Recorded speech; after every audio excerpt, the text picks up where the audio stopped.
കർത്താവ് നിങ്ങളോടുകൂടെ. അങ്ങേ ആത്മാവോടുകൂടെ. മത്തായിയുടെ വിശുദ്ധ സുവിശേഷത്തിൽ നിന്നുള്ള വായന. കർത്താവേ, അങ്ങേക്ക് മഹത്വം. അധ്യായം 9 മുതൽ 13 വരെയുള്ള തിരുവചനങ്ങൾ.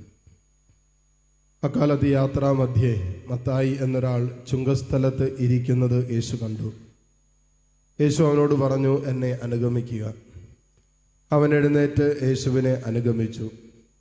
യേശു അവൻ്റെ ഭവനത്തിൽ ഭക്ഷണത്തിനിരുന്നപ്പോൾ അനേകം ചുങ്കക്കാരും പാപികളും വന്ന് അവനോടും ശിഷ്യന്മാരോടും കൂടെ ഭക്ഷണത്തിനിരുന്നു. ഫരിസേയർ ഇത് കണ്ട് ശിഷ്യന്മാരോട് ചോദിച്ചു, നിങ്ങളുടെ ഗുരു ചുങ്കക്കാരോടും പാപികളോടും കൂടെ ഭക്ഷണത്തിനിരിക്കുന്നതെന്ത്? ഇത് കേട്ട് അവൻ പറഞ്ഞു, ആരോഗ്യമുള്ളവർക്കല്ല, രോഗികൾക്കാണ് വൈദ്യനെ കൊണ്ട് ആവശ്യം. ബലിയല്ല, കരുണയാണ് ഞാൻ ആഗ്രഹിക്കുന്നത് എന്നതിൻ്റെ അർത്ഥം നിങ്ങൾ പോയി പഠിക്കുക. ഞാൻ വന്നത് നീതിമാന്മാരെ വിളിക്കാനല്ല, പാപികളെ വിളിക്കാനാണ്. കർത്താവിൻ്റെ സുവിശേഷം. ക്രിസ്തുവേ, അങ്ങേക്ക് സ്തുതി. മിശിഹായിൽ ഏറ്റവും സ്നേഹമുള്ളവരെ, ഇന്നത്തെ വായനകളുടെ കാതലായ സന്ദേശം നമ്മൾ ആരെയും അവഗണിക്കുകയോ തിരസ്കരിക്കുകയോ തള്ളിക്കളയുകയോ ചെയ്യാതിരിക്കുക എന്നുള്ളതാണ്. 2 വായനകളിലും പാവപ്പെട്ടവരെക്കുറിച്ചും ദരിദ്രരെക്കുറിച്ചും പാപികളെക്കുറിച്ചൊക്കെ വചനത്തിലൂടെ കർത്താവ് നമ്മളോട് സംസാരിക്കുന്നത് എല്ലാവരെയും ചേർത്ത് പിടിക്കാൻ പറ്റുന്ന ഒരു ഹൃദയ വിശാലതയാണ് ഒരു ക്രിസ്തീയ ജീവിതത്തിൻ്റെ അടിസ്ഥാനം എന്നുള്ളതാണ്. ഇന്നത്തെ സുവിശേഷത്തിലേക്ക് വരുമ്പോൾ ഈശോ വളരെ ഷാർപ്പായിട്ട് പറയുന്നൊരു കാര്യമാണ്, ബലിയല്ല കരുണയാണ് ഞാൻ ആഗ്രഹിക്കുന്നത്. ബലിയല്ല കരുണയാണ് ഞാൻ ആഗ്രഹിക്കുന്നത്. നമ്മളൊക്കെ ഈ ബലിക്ക് കടന്നു വന്നവരാണ്, ബലിയർപ്പിക്കാൻ കടന്നു വന്നവരാണ്, ബലിയുടെ യോഗ്യത സ്വീകരിക്കാൻ ആഗ്രഹിച്ചു വന്നവരാണ്. കർത്താവ് പറയാണ്, ബലിയല്ല കരുണയാണ് ഞാൻ ആഗ്രഹിക്കുന്നത്. നമുക്കറിയാം, കരുണ കാണിക്കാതെയും നമുക്ക് ബലി അർപ്പിക്കാൻ പറ്റും. വീട്ടിലുള്ള അപ്പനോടും അമ്മയോടും സ്നേഹത്തോടെ ഒരു വാക്ക് സംസാരിക്കാതെയും നമുക്ക് നാവ് നീട്ടി വിശുദ്ധ കുർബാന സ്വീകരിക്കാൻ പറ്റും. നമ്മുടെ ജീവിത പങ്കാളിയോട് സ്നേഹത്തോടെ പെരുമാറാതിരിക്കുകയും നമ്മുടെ കുടുംബത്തിൽ വസിക്കുന്നവരെ കുടുംബാംഗങ്ങളോട് സ്നേഹവും കരുണയൊക്കെ കാണിക്കാതിരിക്കുകയും എന്നാൽ ബലിയർപ്പിക്കാൻ, ബലിയിൽ പങ്കുചേരാൻ നമുക്ക് പറ്റും. കർത്താവ് എന്നാ പറയുന്നത്? ബലിയല്ല കരുണയാണ് ഞാൻ ആഗ്രഹിക്കുന്നത്. അപ്പോൾ കരുണ എന്താണെന്നുള്ളത് നമ്മൾ വ്യക്തമായിട്ട് കർത്താവിൻ്റെ ബലി തന്നെയാണ് നമ്മൾ ഓർമ്മപ്പെടുത്തി തരുന്നത്. യേശുവിൻ്റെ ബലിയാണ് ഏറ്റവും പരമോന്നതമായ ദൈവത്തിൻ്റെ കാരുണ്യം. കരുണ എന്ന് പറയുന്ന അർഹിക്കാത്തത് എന്തോ ദൈവം നമുക്ക് തന്നതാണ്. നാം പാപികളായിരിക്കും. അതുകൊണ്ടാണ് സുവിശേഷത്തിൽ നമുക്ക് കേട്ടു, യേശു പറഞ്ഞു, ഞാൻ വന്നിരിക്കുന്നത് നീതിമാന്മാരെ വിളിക്കാനല്ല, പാപികളെ വിളിക്കാനാണ്.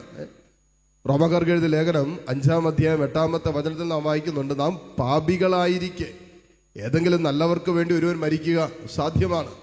എന്നാൽ നാം പാപികളായിരിക്കെ, മറ്റൊരു വാക്യം പറഞ്ഞാൽ നമുക്കൊരു യോഗ്യതയില്ലാതിരിക്കെ, നമ്മൾ അയോഗ്യരായിരിക്കെ ദൈവം നമ്മെ യോഗ്യരാക്കി, ദൈവം നമ്മെ സ്നേഹിച്ചു, ദൈവം തൻ്റെ കാൽവരി യാഗത്തിലൂടെ നമ്മെ വീണ്ടെടുത്തു, തൻ്റെ സ്നേഹം പ്രകടമാക്കിയെന്നാണ് പറയുക. അപ്പോൾ നമ്മുടെ അയോഗ്യതകൾക്കും മീതെ നമ്മെ സ്നേഹിക്കുന്നതാണ് ദൈവത്തിൻ്റെ കരുണ. അതാണ് കുരിശിൽ ഈശോ വെളിപ്പെടുത്തിയത്. വിശുദ്ധ കുർബാനയായി ദിവ്യ കാരുണ്യമായി നമ്മുടെ നാവിലേക്ക് ഈശോ വരുമ്പോൾ യഥാർത്ഥത്തിൽ സംഭവിക്കുന്നത് അത് തന്നെയാണ്. എന്താണ്? ഒരു യോഗ്യത ഇല്ലാതിരുന്നിട്ടും നമ്മൾ പാപികളാണ്, ബലഹീനരാണ്, നമുക്ക് വീഴ്ചകൾ ഉണ്ടായിട്ടുണ്ട്.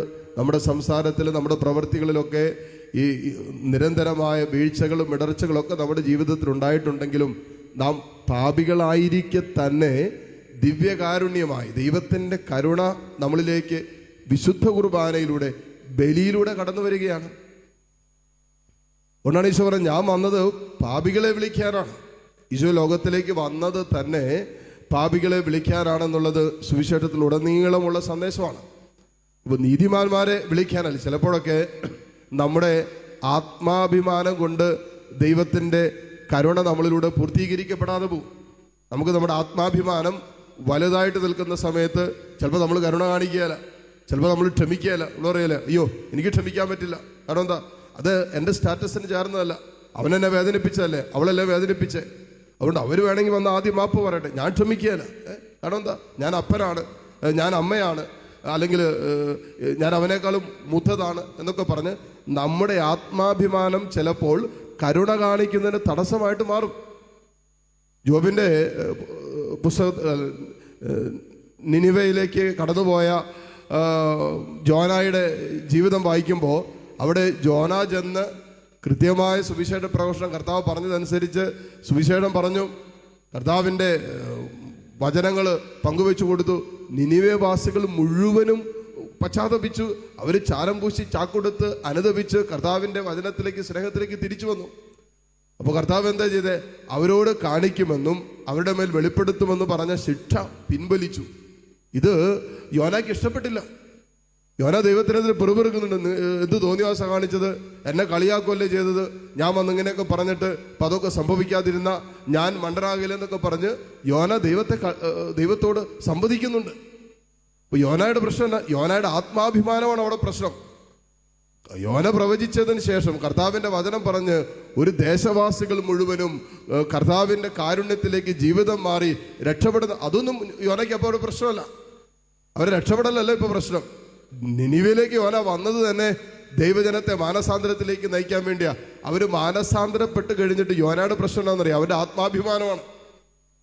അതുകൊണ്ട് കർത്താവ് കരുണ കാണിക്കരുതെന്നാണ് യോന പറയുന്നത്. നമ്മുടെയൊക്കെ ജീവിതത്തിൽ ചിലപ്പോൾ ഈ കരുണ കാണിക്കാൻ പറ്റാത്തതിൻ്റെ ഒരു കാരണം നമ്മുടെ ആത്മാഭിമാനം ഉയർന്നു നിൽക്കുന്നതുകൊണ്ടാണ്. അവിടെ നമ്മൾ ക്ഷമിക്കാതിരിക്കും. ക്ഷമിക്കുന്നത് കരുണ കാണിക്കുന്നതിന് തുല്യമാണ്. നമ്മൾ സ്നേഹിക്കാതിരിക്കും. നമ്മൾ മറ്റുള്ളവരുടെ കുറവുകളോടുകൂടെ ബലഹീനതകളോടുകൂടെ നമ്മളവരെ ചേർത്ത് പിടിക്കാൻ ഒക്കെ പറ്റാതെ പോകുന്നത് നമ്മുടെ ആത്മാഭിമാനം നമ്മളതിന് സംഭവിക്കാത്തതുകൊണ്ടാണ്. അതുകൊണ്ടാണല്ലോ മത്തായിയുടെ ഭവനത്തിൽ വന്ന് ഫരിസേയരും ഒക്കെ ചോദിച്ചു, ഇവരെന്താ ഈ പാപിയോടുകൂടെ ഇരുന്ന് ഭക്ഷണം കഴിക്കുന്നേ? അവിടെ ആത്മാഭിമാനത്തിന് ചേർന്നതല്ല അത്. അവൻ അവിടെ ഇരുന്ന് ഭക്ഷണം കഴിക്കേണ്ടവനല്ല എന്നാണ് പറയുന്നത്. അപ്പം നമ്മുടെ ആത്മാഭിമാനം പലപ്പോഴും കരുണ കാണിക്കുന്നതിന്, ദരിദ്രരെ സഹായിക്കുന്നതിന്, പാവപ്പെട്ടവരുടെ പക്ഷം ചേരുന്നതിന്, അവഗണിക്കപ്പെട്ടിരിക്കുന്ന തിരസ്കരിക്കപ്പെട്ടിരിക്കുന്ന സമൂഹത്തിൽ ബലഹീനരായ അവരോടൊക്കെ പക്ഷം ചേരുന്നതിന് പലപ്പോഴും നമ്മുടെ ആത്മാഭിമാനം, നമ്മുടെ സ്റ്റേറ്റസ് ഒക്കെ സമ്മതിക്കാതിരിക്കും. അതുകൊണ്ട് തന്നെ പലപ്പോഴും നമുക്ക് കരുണ കാണിക്കേണ്ട ഒത്തിരി സാഹചര്യങ്ങൾ നമ്മൾ നഷ്ടപ്പെടുത്തി കളയുകയും എന്നിട്ട് നമ്മൾ ബലിയിൽ വന്ന് ബലി അർപ്പിക്കുകയും ചെയ്യും. കർത്താവ് പറയാണ്, ബലിയല്ല കരുണയാണ് ഞാൻ ആഗ്രഹിക്കുന്നത് എന്ന് നിങ്ങൾ മനസ്സിലാക്കിയിരുന്നെങ്കിലെന്ന്. ഈ ബലിയിലൂടെ കർത്താവ് നമ്മളോട് കാണിക്കുന്ന വലിയ കരുണയാണ് ദിവ്യകാരുണ്യം. നമ്മുടെ അയോഗ്യതകൾക്കുമേത് ദൈവം നമ്മെ സ്നേഹിക്കുകയാണ്, കരുണ കാണിക്കുകയാണ്. ഈ കരുണ സ്വീകരിക്കുന്ന നാം കടമ മറക്കരുത് എന്നാണ് വചനം പറയുന്നത്. കരുണ കാണിക്കാനുള്ള വിളിയും ദൗത്യവുമാണ് ഓരോ വിശുദ്ധ കുർബാന. അർഹിക്കാത്ത സ്നേഹം, ഒരുപക്ഷെ എൻ്റെ ഭാര്യയോ എൻ്റെ ഭർത്താവോ എൻ്റെ മക്കളോ എൻ്റെ മാതാപിതാക്കളോ ഒന്നും എൻ്റെ സ്നേഹം അർഹിക്കുന്നില്ലായിരിക്കും, അവരുടെ പ്രത്യേക സ്വഭാവം കൊണ്ട്. എന്നാലും അർഹിക്കാത്ത സ്നേഹം നൽകി കാൽവരി കുരിശിൽ ഈശോ നമ്മെ സ്നേഹിച്ചതുപോലെ സ്നേഹിക്കാനുള്ള ഒരു വിളിയാണ്, ഒരു തെരഞ്ഞെടുപ്പാണ് കർത്താവ് ഓരോ ബലിയിലൂടെ തന്നെ നമുക്ക് തരിക. ഈ ബലിയുടെ യോഗ്യത പൂർണ്ണമായി സ്വീകരിക്കുമ്പോൾ കരുണ കാണിക്കേണ്ടവരായി നമ്മുടെ ജീവിതം രൂപപ്പെടും. കരുണയുള്ളവരായി ജീവിക്കാൻ പരിശുദ്ധാത്മാവ് നമ്മെ സഹായിക്കട്ടെ. അതിനായി ബലിയിലൂടെ നമുക്ക് പ്രാർത്ഥിക്കുകയും യാചിക്കുകയും ചെയ്യാം. ആമേൻ.